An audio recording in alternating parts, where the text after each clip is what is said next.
এইভাবে আলু দিয়ে মটন কষা বানিয়ে নিন, রবিবারের দুপুরটা একদম জমে যাবে।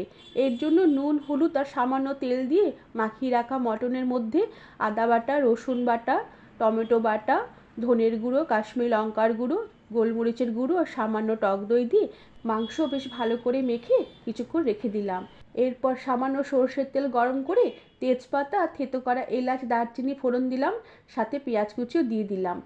এরপর পেঁয়াজ কুচি কিছুক্ষণ নেড়ে চেড়ে নরম করে নিয়ে কাঁচা লঙ্কা বাটা, পরিমাণ মতন হলুদ গুঁড়ো, পরিমাণ মতন নুন দিয়ে কিছুক্ষণ নেড়ে চেড়ে ভাজা ভাজা করে নিয়ে মশলায় ম্যারিনেশন করা মাংস দিয়ে দিলাম। এবার মাংস কিছুক্ষণ নেড়ে চেড়ে বেশ ভালো করে কষিয়ে নেব। মাংস কষানো হয়ে আসলে কয়েক টুকরো আলু দিয়ে আবারও বেশ নেড়ে চেড়ে কষিয়ে নিলাম।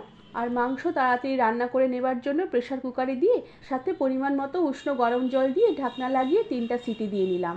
শেষে ঝোলটা কিছু শুকিয়ে নিয়ে চেরা কাঁচা লঙ্কা, শাহি গরম মশলা ছড়িয়ে দিয়ে সার্ভ করে দিলাম।